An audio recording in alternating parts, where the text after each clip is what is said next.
Hello दोस्तों, मेरा नाम है प्रज्ञा रंजन और आज मैं स्टार्ट करूंगी chapter 2 the living world from sixth science. तो चलिए स्टार्ट करते हैं। ठीक है, तो दुनिया में दो तरीके की चीज़ें होते हैं, एक होता है लिविंग थिंग्स और दूसरा होता है नॉन लिविंग थिंग्स। अगर मैं नॉन लिविंग थिंग्स के एग्जाम्पल दूँ तो मैं ये रिमोट ले लूँगी।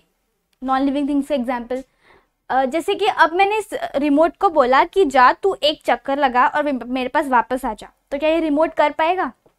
नहीं। या अगर मैं अगले दिन आई और मैंने इस रिमोट को देखा तो मैं क्या देखती हूँ कि ये रिमोट 1 इंच बड़ा हो गया। ये ऐसा हो पाएगा? नहीं, क्योंकि ये नॉन लिविंग थिंग्स है और नॉन लिविंग थिंग्स ना ग्रो करते हैं ना ही मूवमेंट कर पाते। लेकिन हम इस चैप्टर में हमें नॉन लिविंग थिंग्स पे ज़्यादा फोकस नहीं करेंगे क्योंकि हमारे टॉपिक का नाम है द लिविंग वर्ल्ड। इसका मतलब हम इस चैप्टर में लिविंग थिंग्स के बारे में पढ़ेंगे। तो हम पहला टॉपिक है हमारा कैरेक्टरिस्टिक्स ऑफ लिविंग थिंग्स। अब एक कैरेक्टरिस्टिक का मतलब क्या होता है? जैसे कि मैंने आपको बताया कि ऐसी कौन सी चीज़ें जिसके 2 आँखें होते हैं, 2 कान होता है, 2 हाथ होते हैं, 2 पैर होते हैं, तो आपको अचानक तो आप खुद ही बोल दोगे ना कि हाँ ये तो इंसान के बारे में बात कर रही है। तो ये जो भी मैंने बताया अभी 2 हाथ 2 पैर, ये सारी कैरेक्टरिस्टिक्स हो गए एक इंसान के। ओके, तो इस तरीके से हम फीचर्स देखेंगे लिविंग थिंग्स के क्या क्या फीचर्स होते हैं। तो हमारा पहला फीचर है, पहला कैरेक्टरिस्टिक है growth. A baby grows up to become an adult person. जब बेबी बॉर्न होता है तो वो तब तक इट ग्रोज, जब आप बॉर्न हुए थे तब आप जितने से इतने से हो गए, क्या अब अभी भी आप उतने से हो? नहीं, आप ग्रो कर रहे हो। Correct. During the period of this growth the body gains in height, weight and strength. आप जब बॉर्न हुए थे तो जितना आपका वेट था या हाइट था, क्या अभी भी आप उतने ही हो? नहीं, आपकी बॉडी का हाइट बढ़ा, वेट बढ़ा, इवन आपकी जो स्ट्रेंथ होती है वो भी बढ़ी। करेक्ट। तो इसी को हम ग्रोथ कहते हैं। Generally humans require 18 to 21 years for this growth. हम जो इंसान होते हैं हम 18 to 21 ईयर्स तक ही ग्रो, हमारी जो हाइट होती है उतनी ही 21 ईयर्स के बाद शायद ही ग्रो करती है, लेकिन मोस्टली 18 to 21 ईयर्स में ही हमारी बॉडी ग्रो करती है। All the animals grow into an adult in a certain period. जैसे इंसान एक सर्टेन टाइम तक ग्रो करते हैं, उसी तरीके से एनिमल्स भी एक सर्टेन पीरियड तक ग्रो करते हैं। Plants on the other hand grow as long as they live. लेकिन जो प्लांट्स होते हैं वो तब तक दे ग्रो जब तक वो जिंदा रहते हैं। ओके, जैसे कि अब मैंने ये आपको आप पिक्चर देख पा रहे हो कि ये प्लांट्स कैसे ग्रो कर रहा है। पहले ये सीड था, फिर वो बड़ा लीव्स आए, फिर उसके और भी लीव्स आए, फिर उसकी हाइट भी बढ़ी। इवन डॉग, ये पपी से ये डॉग बन गया। द गर्ल, ये छोटी बच्ची से वो एडल्ट बन गए। तो this is what we call as growth. ठीक है। Next is food is necessary for growth. Food, हम क्यों खाते हैं फूड? क्योंकि फूड हमें, जो हमारी बॉडी को प्रोटीन, विटामिन, जितने भी चीज़ों की ज़रूरत होती है वो हमें फूड प्रोवाइड करता है। राइट। तो food is very important for growth. Plants produce food from water, nutrients from the soil and the carbon dioxide present in the air. जब प्लांट्स दे प्रिपेयर, जब वो अपना खाना बनाती है तो वो क्या they produce food from water. उनको पानी, हम उनको पेड़ों को पानी डालते हैं तो उनके लिए वाटर इज़ वेरी इंपॉर्टेंट। फिर वो न्यूट्रिएंट्स कहाँ से लेते हैं? सॉइल के अंदर से। उनके जो रूट्स होते हैं वो सॉइल के अंदर रहते हैं, तो उधर से वो न्यूट्रिएंट्स लेते हैं। और एयर से दे टेक कार्बन डाइऑक्साइड। ठीक है। तो प्लांट्स को ये सारी चीज़ें चाहिए रहता है ग्रो करने के लिए। It is brought about in the presence of sunlight with the help of chlorophyll in the leaves. This process of food production called photosynthesis. This is very important term, photosynthesis. मतलब खाने बनाने के process को हम photosynthesis कहते हैं। उस process में हमें लगता क्या क्या है, ये हमें बहुत ज़्यादा याद रखना है। जैसे कि मैंने बोला कि वाटर चाहिए रहता है, फिर न्यूट्रिएंट्स वो लोग सॉइल से ले लेते हैं, एयर से वो लोग कार्बन डाइऑक्साइड ले लेते हैं, फिर उनको sunlight is very important part, and then chlorophyll. देखो, क्लोरोफिल मतलब ग्रीन कलर होता है और वो उनके लीव्स में प्रेजेंट होती है। ठीक है। ये सबको मिला के ये प्रोसेस को हम बोलेंगे फोटोसिंथेसिस। और ये process this is a food production which is called as photosynthesis. During this process plant give out oxygen. Okay, और ये प्रोसेस में जब ये सब मिलता है लास्ट में ऑक्सीजन दे गिव, और ये ऑक्सीजन हम लोग यूज करते हैं रेस्पिरेशन के लिए। ठीक है। Plants appears mainly green in color due to the chlorophyll in them. मैंने बताया क्लोरोफिल मतलब ग्रीन कलर होता है, तो प्लांट्स में ऑलरेडी क्लोरोफिल प्रेजेंट होता है क्योंकि they are green in colour. ये अगर हम देखेंगे फोटो तो दिस इज प्लांट, राइट। इनको सनलाइट चाहिए रहता है, फिर नीचे से मैंने जैसे बताया वाटर कहाँ से मिलता है इनको, अपने सॉइल से, फिर कार्बन डाइऑक्साइड एयर से मिलता है, और ये प्रोसेस में दे रिलीज अपना ऑक्सीजन, ठीक है। तो इसी प्रोसेस को हम बोलेंगे फोटोसिंथेसिस। तो ये होता है, इस तरीके से प्लांट्स अपने खाना बनाते हैं। Next is animals such as goat, sheep, horse eat grass, while wild animals like tigers, lions meet their needs for food by hunting other animals which live on plants. अभी जो गोट, शिप ये सब हो गए तो घास फूस खाते हैं, ये एनिमल्स घास फूस खाते हैं, लेकिन जो बड़े एनिमल्स हो गए, लायन हो गए, टाइगर हो गए, ये इन एनिमल्स को खाते हैं, ठीक है।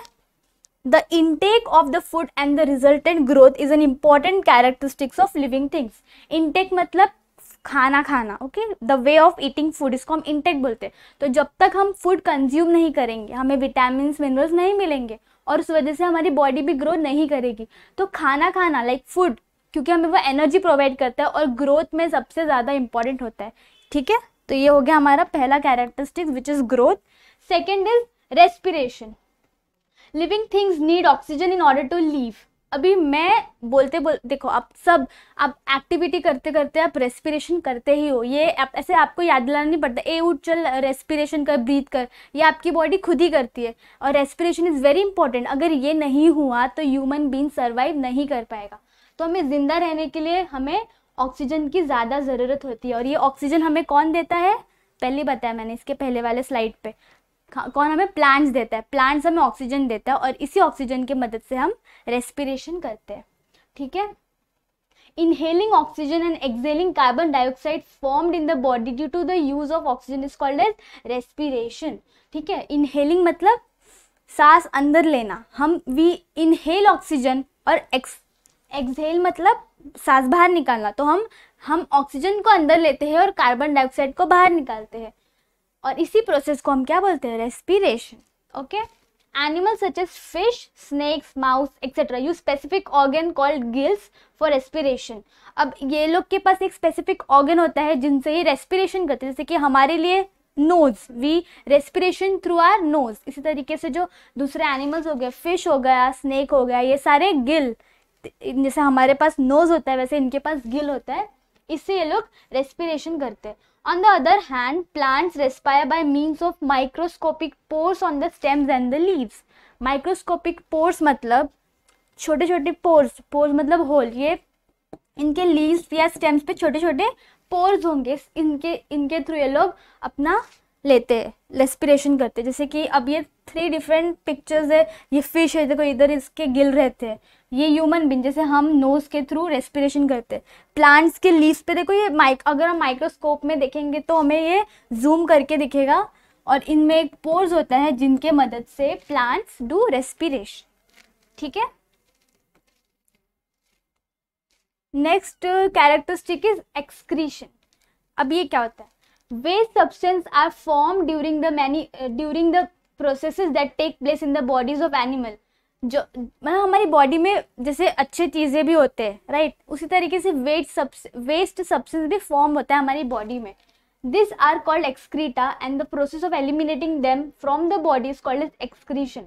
जो वेस्ट प्रोडक्ट होता है उसको हम एक्सक्रीटा बोलते हैं, और इसको हमारी बॉडी से एलिमिनेट करना। एलिमिनेट का मतलब होता है बाहर निकालना, बाहर फेंकना। देखो द वर्ड एक्सक्रीशन को अगर हम ब्रेक करेंगे तो पता होगा, एग्जिट करके एक वर्ड होता है, एग्जिट का मतलब क्या होता है, बाहर निकलना। तो आप इससे रिलेट कर पाओगे कि एक्सक्रीशन का मतलब भी क्या होता है, वेस्ट प्रोडक्ट्स को बाहर फेंकना, ठीक है। तो this are called as excreta and the process of eliminating them from the body is called as excretion. This is also important process. Excretion नहीं करेंगे तो वो वेस्ट सब्सटेंस हमारे बॉडी में रह जाएगा और उससे हमें बहुत सारी बीमारियां होंगी। Animals have specific organs for excretion. Animals में भी बहुत तरीके के अलग अलग उनका एक स्पेसिफिक ऑर्गन होता है जिनके मदद से they excrete the waste product. Now plants to excrete, ठीक है, प्लांट्स भी एक्सक्रीट करते हैं, कैसे वो देखेंगे। In some plants shed leaves in a specific season. Shed का मतलब होता है गिरना। जैसे हम ऑटम के सीजन में देखेंगे तो देखो ये ऑटम के सीजन में सारे जो पत्ते होते हैं वो सारे नीचे गिर जाते हैं, इसी को हम बोलेंगे shedding of leaves, okay. Plant shed leaves in a specific season. Waste substance stored in the leaves of plants are shed along with the leaves. तो ये जो वेस्ट सब्सटेंस होते हैं ना, ये इनके लीव्स में या कहीं भी स्टोर होते हैं, मोस्टली लीव में होते हैं, क्योंकि कहीं ऑटम सीजन में वो शेडिंग ऑफ लीव होता है तो वो पत्ते गिर जाते हैं, तो इस वजह से जो वेस्ट सब्सटेंस होता है वो इनके लीव्स में स्टोर होते हैं, और एक पर्टिकुलर सीजन पे आने पर वो सारे अपना जो लीव्स वो हो जाता है, तो उसी के साथ साथ जो वेस्ट प्रोडक्ट होता है प्लांट्स में वो भी उनके बॉडी से बाहर निकल जाता है, तो इसको हम एक्सक्रीशन कहते हैं। Next is responsiveness to stimuli and movement. Okay, अब मूवमेंट इज वेरी इंपॉर्टेंट, ठीक है, अब मैं बताती हूँ कैसे। Living things act in various ways when responding to stimulus. अभी लिविंग थिंग्स, हर लिविंग थिंग्स अलग अलग एक्ट करेगी कोई भी सिचुएशन आने पर। हम एक एक करके उसकी एग्जाम्पल देखेंगे। In plants the leaves of mimosa plant drupe when touched. कभी ना कभी तो आप लोग ने मिमोसा प्लांट करके देखा ही होगा। ये देखो, दिस इज मिमोसा लीफ। अगर हमने इसकी लीफ को हाथ लगाया तो ये अपने आप बंद हो जाएगा। जैसे इधर जैसे फिंगर टच हुआ, कोई भी मूवमेंट हुआ तो ये प्लांट अपने आप बंद हो गए। तो इसी को हम तो इसने कैसे इसने वो किया ना, बंद हो गए, तो इसने उस तरीके से रिएक्ट किया। A potted plant placed in a window grows towards sunlight. और अगर हम कोई भी प्लांट को विंडो पे रखेंगे तो जिस डायरेक्शन से सनलाइट आएगी उस डायरेक्शन के वो तरफ मूव होगा, तो इसको हम मूवमेंट कहेंगे। तो हम बोल सकते हैं कि प्लांट शो सम मूवमेंट। फिर अगर हम एनिमल्स का एग्जांपल ले तो a dog moves away from danger to protect himself. कहीं अगर आप डॉग्स को कहीं भी सामने से कोई डेंजर दिखाई दिया तो वो अपने आप को प्रोटेक्ट करने के लिए उधर से साइड हट जाएगा या कुछ मूवमेंट करेगा, तो इसी को हम बोलेंगे responsiveness to stimuli. Moving towards food due to hunger, या जब उनको डॉग्स को या किसी भी एनिमल्स को भूख लगेगी तो वो फूड की तरफ मूव करेंगे। अगर हम ह्यूमंस की बात करें तो moving our hands away on touching a hot object. अगर आपने कोई गरम प्लेट या किसी भी चीज़ को हाथ लगा दे तो अचानक से आप फ्रैक्शन ऑफ सेकेंड में आपका हाथ हट जाएगा उधर से, क्योंकि आपको पता चल जाएगा कि this is an hot object और आप इसको हाथ नहीं लगा सकते। Watering of mouth when we see delicious food. अब रास्ते पे जाओगे, आपने पानी पूरी का ठेला देख लिया तो आपके मुंह में सडनली पानी आएगा। अभी मैं जब पानी पूरी की बात कर रही हूँ तो कुछ लोगों के मुंह में ज़रूर पानी आ रहा होगा। तो ये सारा हो गया रेस्पॉन्सिवनेस टू स्टिमुलाई।